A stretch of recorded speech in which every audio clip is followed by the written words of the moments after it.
వాక్యాన్ని చూద్దాం. ఈ దావీదు సంకీర్తన 130వ అధ్యాయము 7వ వచన భాగములో మనము దేవుని యొక్క వాక్యాన్ని చూడగలిగితే, దేవుని యొక్క మనుషులకు లభించే ఆశీర్వాదాలు, దేవుని యొక్క మనుషునికి కలిగే ప్రాప్తి, దేవుని సముఖంలో దేవుని దగ్గర ఏదుందో అది మనం పొందుకునే ఆ ఆశ్చర్యకరమైన ఆశీర్వాదాల గురించి మనం ఈ దినం బైబిల్లో చూస్తూ ఉంటున్నాం. దేవుని చాలా మంది అడుగుతూ ఉంటారు, దేవుణ్ణి చాలా మంది వేడుకుంటూ ఉంటారు, దేవుని దగ్గర చాలా మంది ప్రాధేయపడి ప్రభు పాదాలు పట్టుకొని మరి ఆయన విసిగించి పొందుకునే వారు కూడా చాలా మంది లేకపోలేదు క్రైస్తవ లోకములో, క్రైస్తవ సంఘములో. అయితే ఈ 130వ దావీదు సంకీర్తన 7వ వచన భాగంలో మనం చూడగలిగితే అయినను ప్రజలు నీ పట్ల విశ్వాసం భయభక్తులు నిలిపినట్లు నీ యొద్ద యెహోవా యొద్ద కృప దొరుకును అని దేవుని యొక్క వాక్యములో ఈ మాట మనము చూస్తూ ఉంటున్నాం. అదే వాక్యంలో ఆయన యొక్క సంపూర్ణ విమోచన దొరుకును అని కూడా దేవుని యొక్క వాక్యములో ఈ 2 మాటలు మనం చూస్తున్నాం.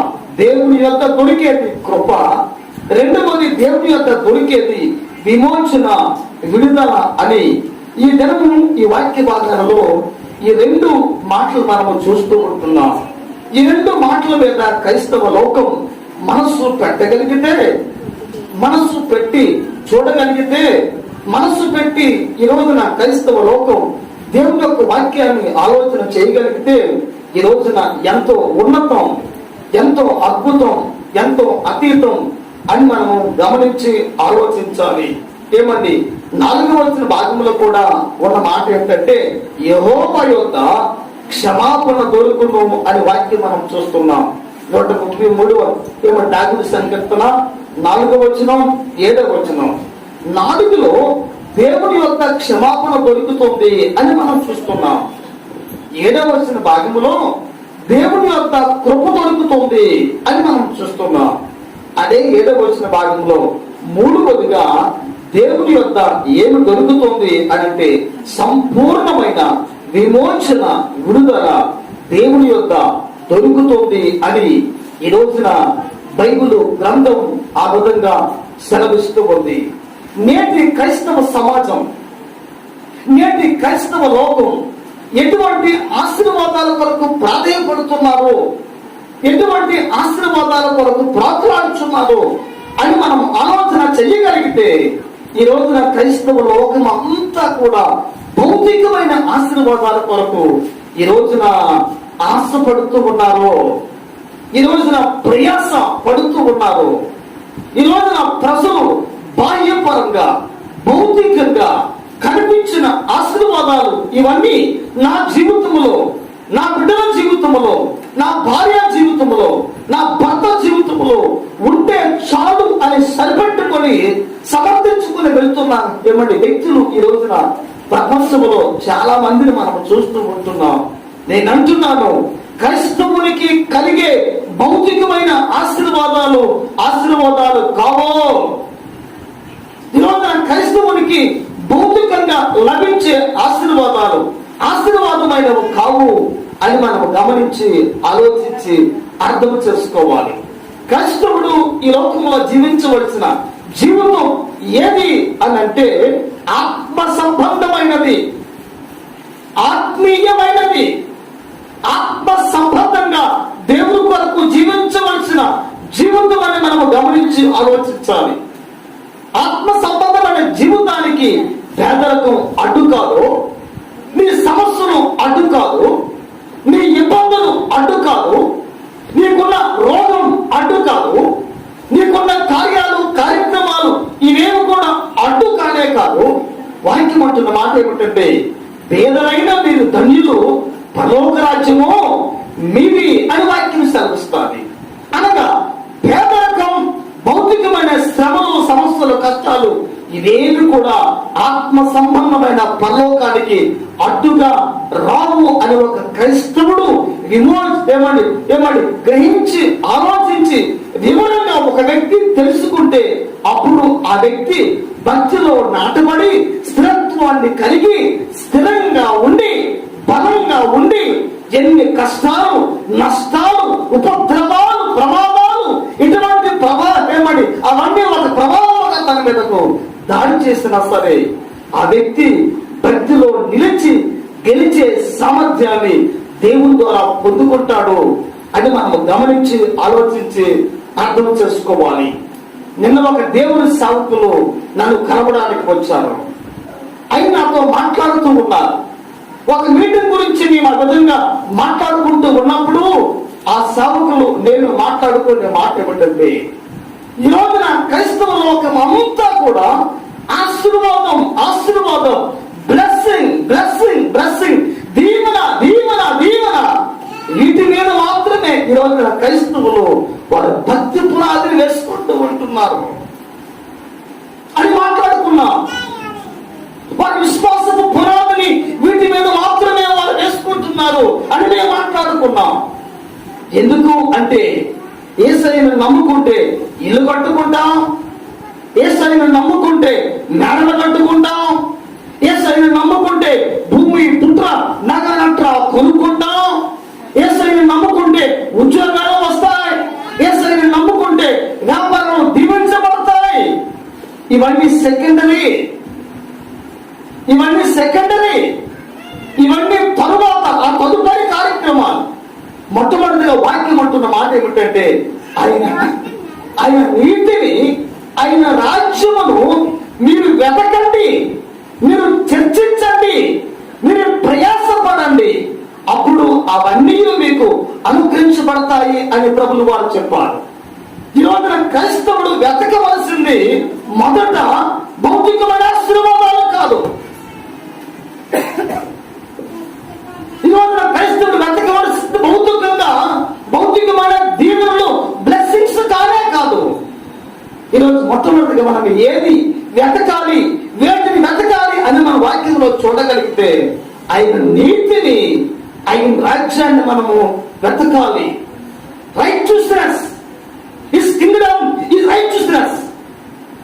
మనం నీతిని మనం వెతికితే రాజ్యం వెతకలేము. ఈరోజు వాక్యం అంటున్న మాట ఏమిటంటే, ఆ నీతిని, ఆ రాజ్యాన్ని వెతికే ఆ స్థితిలో ఏముందంటే ఆశీర్వాదాలు ఉన్నాయి అని మనము గమనించి ఆలోచించాలి.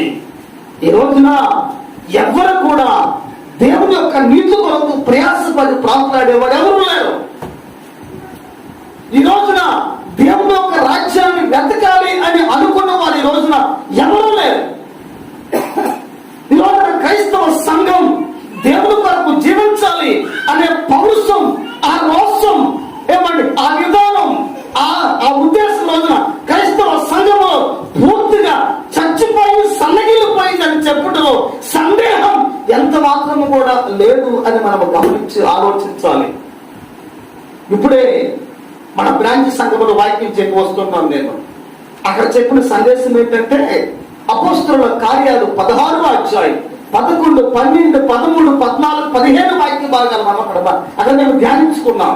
ఈ 5 వాక్య భాగాల్లో ఏముందంటే, పౌలు గారు 4 పట్టణాలు దర్శించుకొని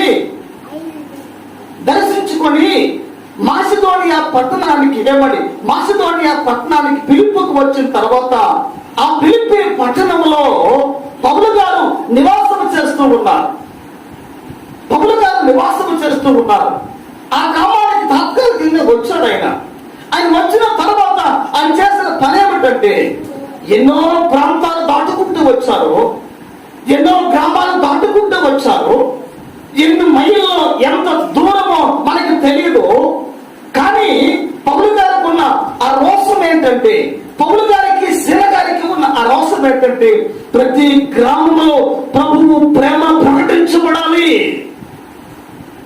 ప్రతి పట్టణంలో దేవుని రాజ్యము కట్టబడాలి, ప్రతి గ్రామము కూడా దేవుణ్ణి ఆరాధించే గ్రామముగా ఉండాలి అని ఆ మంచి ఉద్దేశముతో, ఆత్మ సంబంధమైన పౌరుషముతో, రోషముతో పౌలు శీలలు ఆ దినమున ఆయా ప్రాంతాలు దాటుకుంటూ పిలుపు పట్టణానికి వచ్చారు.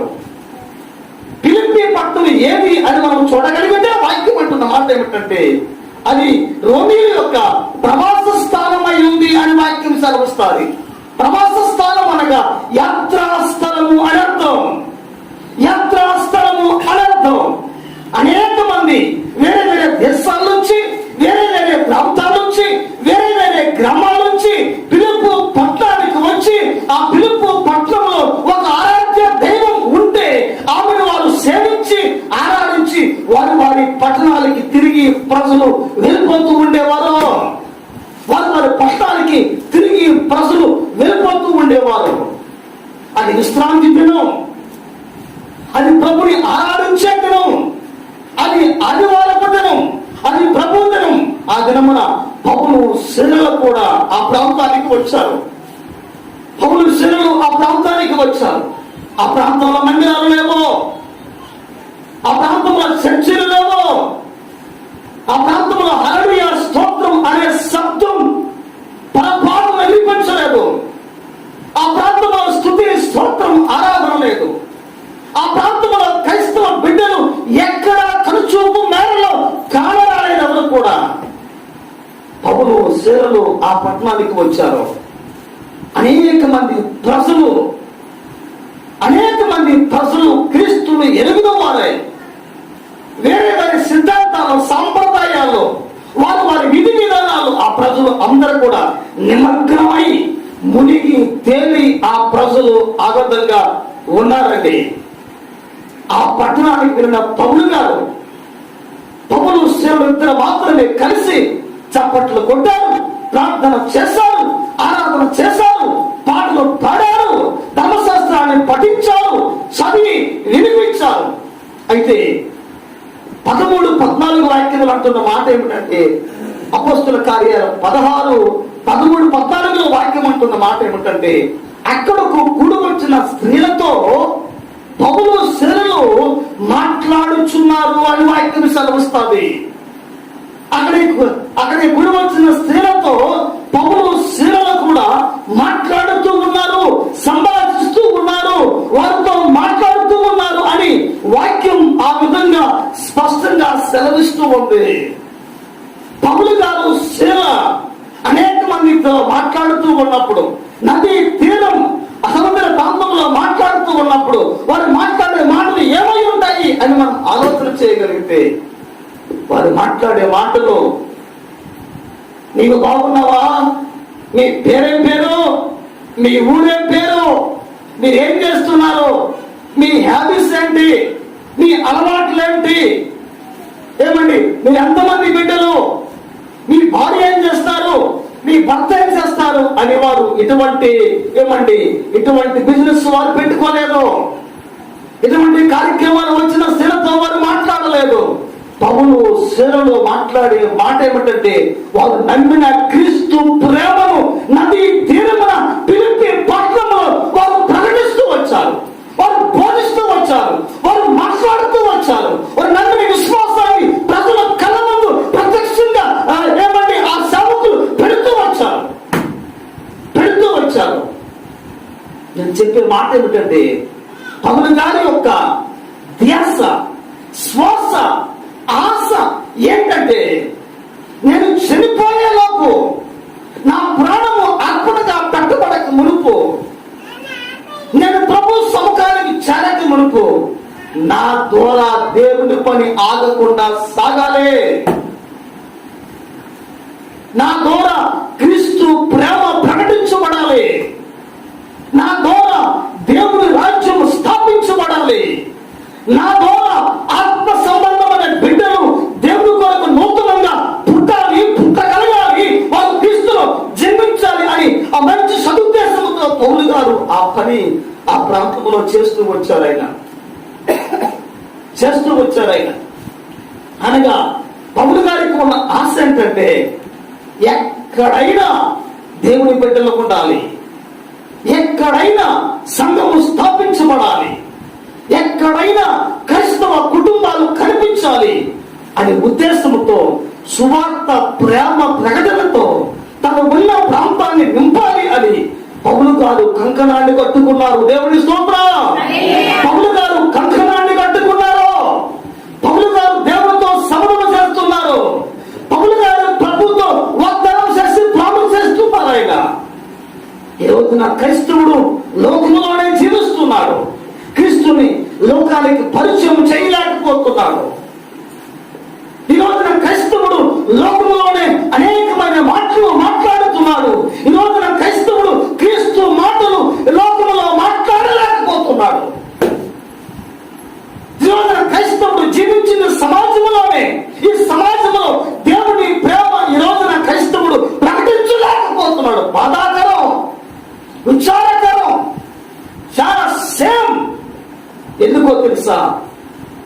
ఆ దినము సమీపించే కొద్దీ క్రైస్తవుడు మరి ఎక్కువగా కూడుకోవాలి, మరి ఎక్కువగా దేవునితో సహవాసం చేయాలి, మరి ఎక్కువగా ప్రభుత్వ సంబంధాలు పెంపొందించుకోవాలి, మరి ఎక్కువగా క్రైస్తవుడు దేవుడితో అంత మంచి తీవ్రమైన ఆ మంచి సహవాసం కలిగి ఉంటేనే తప్ప ఒక రోజున ఈ క్రైస్తవుడు పరలోకంలో ప్రవేశించలేడు అని మనం గమనించి ఆలోచించి అర్థం చేసుకోవాలి. దేవుని స్తోత్రం కలుగునుగాక.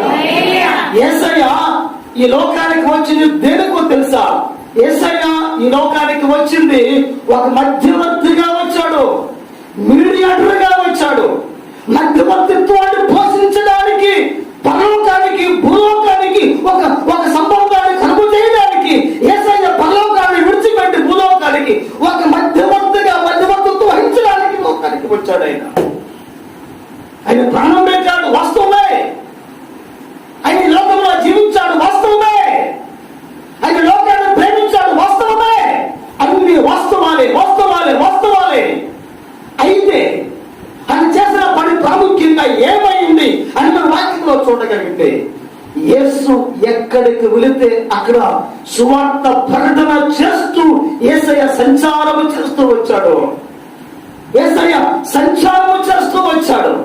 ఏ ప్రాంతానికి క్రీస్తు ప్రభులు వారు వెళ్ళగలిగితే, ఏ ప్రాంతంలో ప్రభులు వారు అడుగు పెడుతున్నారో ఆ అడుగు పట్టే ప్రతి స్థలంలో కూడా, ప్రతి స్థలాన్ని కూడా యేసయ్య సువార్తతో నింపుతూ వచ్చారు. దేవునికి స్తోత్రం. దేవుని మాటలతో నింపుతూ వచ్చారు. దేవునికి స్తోత్రం. ప్రభు వాక్యముతో నింపుతూ వచ్చారు. దేవునికి స్తోత్రం. ఈ రోజున ఈ లోకంలో జీవించే క్రైస్తవుడు కూడా ఇటువంటి పనిని ఒక ధ్యేయంగా పెట్టుకోవాలి. ఇటువంటి పనిని, ఇది నా వ్యసనం, ఇది నా హ్యాబీ, ఇది నా అలవాటు, ఇది నా వాడుక అని ఒక వ్యక్తి దైవికంగా దేవుని సముఖంలో ఈ మాట మన మనసులో పెట్టుకోవాలి. దేవుని స్తోత్రము కలుగును కాక. ఆ ఫిలిప్పీ ప్రాంతానికి పౌలు గారు వచ్చినప్పుడు, అనేక మందితో మాట్లాడుతూ ఉన్నప్పుడు దేవుని ప్రేమల గురించి మాట్లాడి ఉంటారు, రక్షణ గురించి మాట్లాడి ఉంటారు, పరలోకాల గురించి మాట్లాడి ఉంటారు, పాపాల గురించి మాట్లాడి ఉంటారు.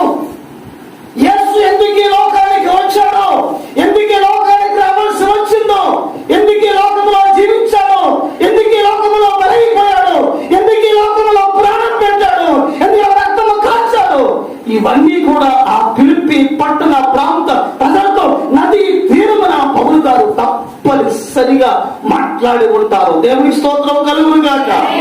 తప్పనిసరిగా పౌలు గారు అనేక మందితో ఈ మాటలు మాట్లాడి ఉంటారు. ఈ రోజున సువార్త ప్రకటన ఈ రోజున క్రైస్తవ సంఘాల్లో స్ట్రక్ అయిపోయింది. అనగా అర్థం ఏంటంటే, వాడని బండి ఒక వీలు చక్రం ఉంటుంది కదా, ఇదేమవుతుందంటే, ఇది వాడినప్పుడు ఏమవుతుందంటే, అది నడిపిస్తూ ఉన్నప్పుడు ఏమండి అది నడవదు, తుప్పు పట్టేస్తూ ఉంటుంది. నడుస్తూ ఉన్నప్పుడు ఏదో ఒక శబ్దం, అనానుకూలమైన శబ్దం, విసుపులేని శబ్దం అది వస్తూ ఉంటుంది. కిర్రుమంటది, టక్ టక్ టక్ టక్ అంటది, కర్రుమంటది. నడవడానికి ఇష్టం లేక ఆ వీలు స్ట్రక్ అయిపోతూ ఉంటారు. దేవుని స్తోత్రం కలుగును కాక. ఈ రోజున ప్రపంచంలో సాతానుడు పెద్ద స్ట్రాటజీ వేసుకొని, పెద్ద వ్యూహాన్ని వేసుకొని, ఈ రోజున సాతానుడు ప్రపంచంలో కరోనా అనబడే ఈ విధమైన రోగాలు పెట్టి క్రైస్తవ లోకంలో సువార్త ప్రబలకుండా, దేవుని ప్రేమ ప్రకటించకుండా, సంఘము బయటికి వెళ్ళి సువార్త చేయకుండా ఈ రోజున సాతానుడి యొక్క రోగాలను ఆయుధాలుగా వాడుకుంటూ వచ్చాడు. పట్టణంలో ఉన్నాడు, డబ్బున్నదైతే తనకు దేనికి లోటు కొదువు లేదు. అయితే ఆ వ్యక్తి మాత్రం రోజుకు ఒక డ్రెస్ వేసుకుంటూ ఉండేవాడు. ఏం వేసుకుంటూ ఉండేవాడు? రోజుకు ఒక డ్రెస్ వేసుకుంటూ ఉండేవాడు. ఈ డ్రెస్ పిచ్చోడా? కాదు. బట్టల పిచ్చోడా? అసలు కానే కాదు. ఈ మోడల్ పిచ్చోడా? అంటే అసలు కూడా కానే కాదు. తన పని ఏంటంటే రోజుకు ఒక తెల్లని చొక్కా వేసుకొని, కారు ఉంది, కారును పక్కన పెట్టేసేవాడు. బైక్ ఉంది, బైక్ని కూడా పక్కన పెట్టేసేవాడు. తనకి ఒక సైకిల్ ఉంది, DSLR సైకిల్ ఉంది. ఆ సైకిల్ మీద ఆ పెద్ద ఆయన ఆ చొక్కా వేసుకొని వీధి ఈ చివరి నుంచి ఆ చివరికి వెళ్తూ ఉదయం సాయంత్రం ఆ విధంగా వస్తూ ఉండేవాడు. అంత మాత్రమే కాదు, ఇంకా ఎక్కువగా ఖాళీ సమయం ఉన్నప్పుడు ఆ ఊరంతా కూడా ఒక రౌండ్ వేస్తూ ఉండేవాడు, ఒక రౌండ్ కొడుతూ ఉండేవాడు సైకిల్లో. ఈయనకేం పోయి కాలం, కారు ఉంది వాడడే, బైక్ ఉంది వాడడే, ఈ BSLR సైకిల్లో ఎందుకు ప్రయాసపడి, ఎందుకు తోలాలి, నడవాలి అని ఆలోచన చేస్తున్నట్లయితే ఆయన బట్టల పిచ్చోడు కాదు, ఆయన మోడల్ పిచ్చోడు కూడా కాదు. ఆ తెల్లని చొక్కా మీద ముందు ఒక వాక్యం, వెనక ఒక వాక్యం, బైబిల్ వాక్యాలు రాసుకొని ఆయన ఆ చొక్కాలు తయారు చేసుకుంటూ ఉండేవాడు.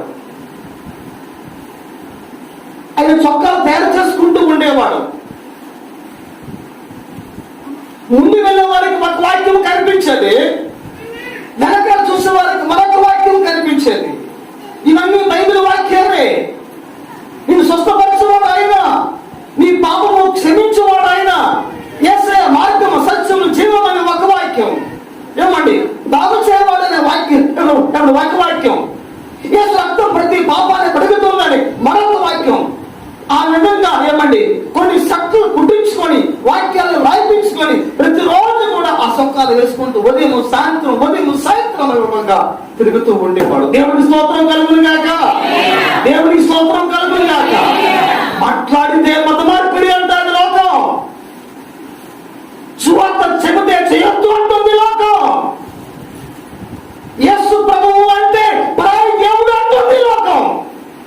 యేసుని ఏ విధంగా ప్రకటించాలి, యేసుని ఏ విధంగా చెప్పాలి, యేసుని ఏ విధంగా ప్రజలకు పరిచయం చేయాలి అని మనం ఆలోచన చేయగలిగితే ఈరోజు నా క్రైస్తవుల ముందు ఎన్నో మార్గాలు ఉన్నాయి. ఆలోచిస్తే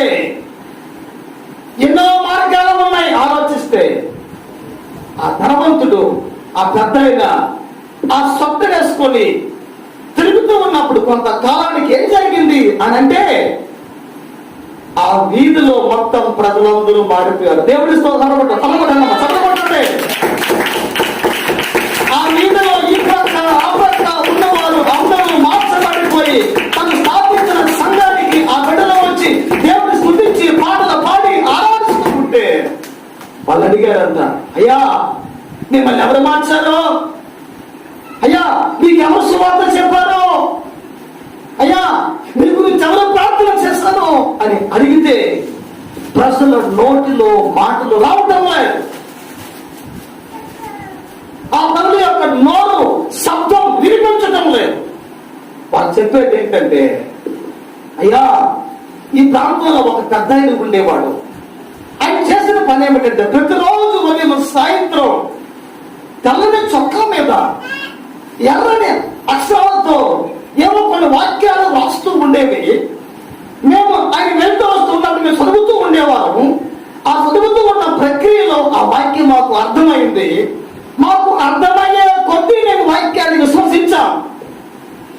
మాకు అర్థమయ్యే కొద్దీ మేము వాక్యం మీద మనసు పెట్టాం. మనసు పెట్టిన తర్వాత క్రీస్తు ఏమై ఉన్నాడో మాకు అర్థమైంది. మేము క్రీస్తుని ఆ విధంగా నమ్ముకున్నాం. దేవుని స్తోత్రం కలుగును గాక, దేవుని స్తోత్రం కలుగును గాక, దేవుని స్తోత్రం కలుగును గాక. వారందరినీ మార్చింది ఉద్యోగ ప్రసంగాలు కాదు, వారందరినీ మార్చింది ఓ గొప్ప గొప్ప ప్రార్థన ఏమని సదస్సులు సభలు సమావేశాలు కూడా కాదు. వాటిని మార్చింది ఏంటంటే ఒకరోజు ఒక వ్యక్తి వేసుకున్న చొక్కా మీద ఉన్న వాక్యం ప్రజల్ని ప్రభావితం చేసింది. ఈరోజు నువ్వు దేవుని కొరకు ఏ విధంగా ప్రయాసపడుతున్నావు? నువ్వు రోజు దేవుని కొరకు ఏ విధంగా కష్టపడుతూ ఉంటున్నావు? దేవుడు నీకు ఒక సాధనాన్ని ఇచ్చాడు, ఒక ఆలోచన కలిగి ఉన్నావు, నువ్వు ఒక ఆయుధాన్ని కలిగి ఉన్నావు, నువ్వు ఒక సాధనాన్ని కలిగి ఉన్నావు. నువ్వు క్రీస్తు కొరకు ఓడే సాధనం ఏది అని అంటే నీ నోరే. దేవునికి స్తోత్రం కలుగును గాక, దేవునికి స్తోత్రం కలుగును గాక. మరొక ఆయన కాలు మీద చిన్న హార్ను పెట్టి ఉదయాన సాయంత్రం యేసు ప్రభు పాటలు వేసుకుంటూ వెళ్తూ వస్తూ ఉండేవాడంట. ఒక రోజుకి కొంతకాలానికి ఆ ప్రాంతం కూడా ఆ విధంగానే మార్చబడి దేవుని దగ్గరికి రాగలిగింది. ఎందుకంటే క్రీస్తు మాట, క్రీస్తు పాట, క్రీస్తు వాక్యం, క్రీస్తు ప్రేమ ప్రపంచాన్ని ఆ విధంగా ప్రభావితం చేస్తూ ఉంది. దేవుని స్తోత్రం కలుగును గాక. పౌలు సేనలు ఏదో ఒక రకంగా సువార్త ప్రకటించబడాలి అనే ఉద్దేశంతో నదీ తీర ప్రాంతానికి వెళ్ళి సువార్త చేసినప్పుడు ప్రజలు ఆ విధంగా మార్చబడి దేవుని దగ్గరికి రాగలిగారు. నేను అంటున్నాను, ఈ రోజున నువ్వు ఆత్మ సంపాదించే వ్యక్తివైతే, నువ్వు ఆత్మ సంపాదించాలని నువ్వు అనుకుంటే, నీ రోజున దేవుని కొరకు ఏదో ఒక సాధనంగా నువ్వు మార్చబడాలి. నువ్వు మార్చబడాలి. నీ నోరు సువార్త చేయగలవు, నీ ప్రేమ మనుషుల్ని మార్చగలదు, నీ అభిమానం మనుషుల్ని మార్చగలదు. నువ్వు ప్రపంచంలో క్రీస్తు ప్రేమను పరిచయం చేసి ప్రకటిస్తూ ఉంటే ఈ రోజున ఆ ప్రేమే మనుషుల యొక్క జీవితంలో ప్రభావితాన్ని కలిగిస్తాది. దేవుని స్తోత్రం కలుగును గాక, దేవుని స్తోత్రం కలుగును గాక. యేసయ్య ఈ లోకానికి వచ్చాడు, 33 సంవత్సరాలు 6 మాసాలు జీవించాడు, జీవితంలో తలమును చాలించాడు, శిలువలో మరణించి ప్రాణం పెట్టాడు, ఆయన తిరిగి పరలోకానికి ఆరోహణమై వెళ్ళిపోయాడు. అయితే వాక్యం అంటున్న మాట ఏమిటంటే తాను జీవించిన 33 సంవత్సరముల 6 మాసముల దినములలో ఆయన రాత్రి పగలు ప్రార్థన చేశాడు, రాత్రి అంతా ప్రార్థన చేశాడు. పగలు సమీపమైన గ్రామాలకు వెళ్ళి క్రీస్తు ప్రేమను దేవుని రాజ్యాన్ని ప్రకటిస్తూ వచ్చాడు. అయితే వాక్యం అంటున్న మాట ఏమిటంటే లోకమే క్రీస్తుని వెంబడించను అని వాక్యం సెలవిస్తాడు. హల్లెలూయా, హల్లెలూయా, హల్లెలూయా. దేవుని మాటలు ప్రకటించు వారిని లోకం వెంబడిస్తాది. దేవుని సముఖంలో ప్రార్థన చేసిన వారిని లోకం వెంబడిస్తుంది. ఈరోజు క్రైస్తవుడు తన జీవితంలో, దైనందిన జీవితంలో, అనుదిన జీవితంలో క్రైస్తవుడు ఈ రోజున ఈ రెండూ కలిగి ఉండాలి. వాక్యం, ప్రార్థన, వాక్యం, ప్రార్థన. మనకి రెండు కూడా ఈ రోజు మనము మన జీవితంలో కలిగి ఉండాలి. దేవుడి స్తోత్రం కలుగును గాక.